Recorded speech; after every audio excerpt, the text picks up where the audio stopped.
another topic I think that is very much on organizations' minds right now, and that is the whole notion of key talent, and how do we retain them.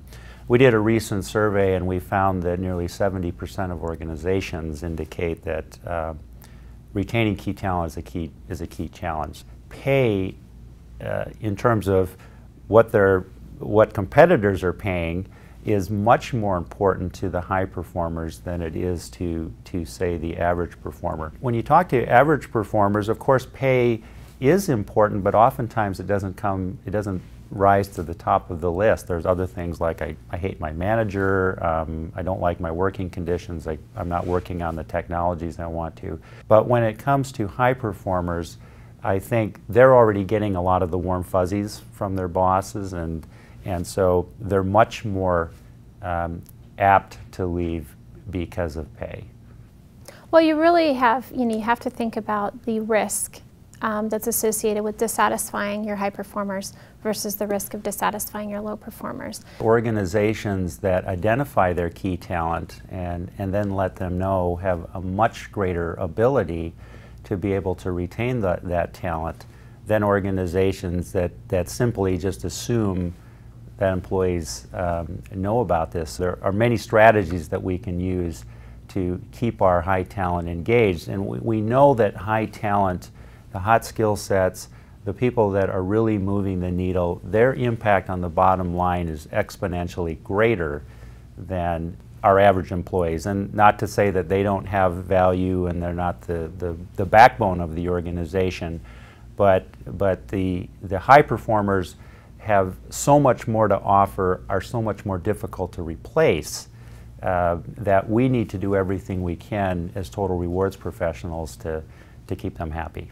And I think part of that are things that happen well in advance of the pay decision and the pay communication.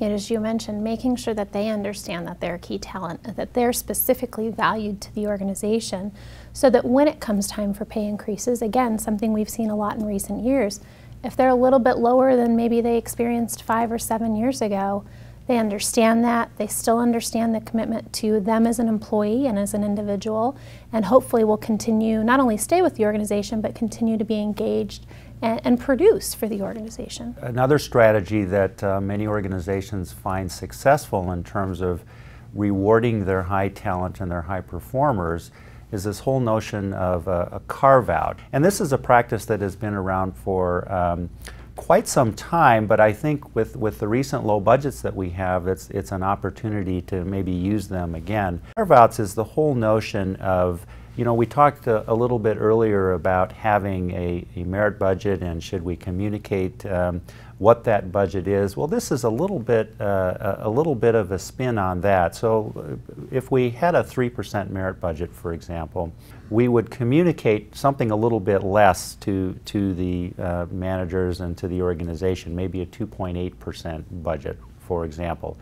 And then the organization would go through its normal process and allocate that, more to the high performers and less or nothing to the lower performers. But there would be a set aside, this carve out of this 0.2% in our example here, to say we would be holding that out specifically then to target our high performers and provide them an extra increase in their total merit increase to further differentiate the high performers from the average performers. One of the things we talked about with pay communication is the whole notion of this transparency with carve-outs. You have to be very careful because most employees more or less are going to find out about any programs that you have. If it's thought of that there's oh, guess what, I know that they said 2.7%, but there's kind of this special fund that they're sort of secretly giving out, that is going to have repercussions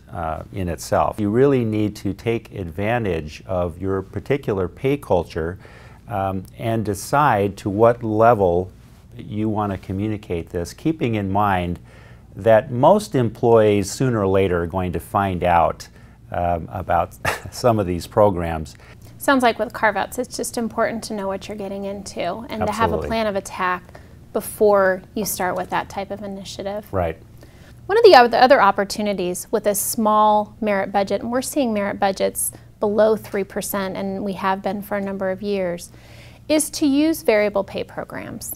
And particularly bonuses and incentives provide a way for organizations to give a meaningful award that isn't necessarily part of their base pay. The real benefit there for the organization is that it is not an amount that's annualized year over year, so it's not something that a cost that would be considered a fixed cost that now the organization is incurring for, from now until forever, but something that the employee has to earn each year. That's great not only for the bottom line, but also for motivating employees. And if you have a variable pay program, a lot of organizations are looking at ways to either add to the base pay increase they're getting, so maybe they're getting a 2.5% increase and an additional $1,000 bonus on top of that. I've also seen organizations who say, okay, well, we're going to use our variable pay program, but we're only going to use it for those key performers. So we have our base merit program and we have our structured increases. Maybe we're operating off of a merit matrix. And so those that are higher in the performance ratings are getting better increases. Those that are lower, maybe getting a very small increase or no increase. But then we'll supplement that with also a tiered approach to a variable pay award, a lump sum payout, if you will. But I've also seen the opposite. I've also heard from organizations who are saying, we don't want to use any of our merit budget up on our low performers. There's a reason they're low performers, and we don't want that fixed cost going forward. We're not sure how those employees are going to pan out for the organization. But they're not necessarily employees that we're ready to let go of or that we're not willing to develop. An opportunity there might be to preserve what you otherwise might have given them by way of a merit increase. Save that for your higher performers and maybe just give them a lump sum payment so that they still feel the reward, they still feel that what they are contributing is worth something, but they also feel that additional kind of poke to get on board, figure out what's expected of them, and start to deliver it. It's important to go back to your compensation philosophy. And what are you trying to attain with your compensation programs? Given the situation that a lot of organizations are in now and have been in for a number of years and with an uncertain future, you can't approach pay through one, you can't look at it through one lens. There's a variety of factors that need to be considered. The most successful organizations are those who are going to look across their total rewards programs to make sure that they're providing value in a lot of different ways.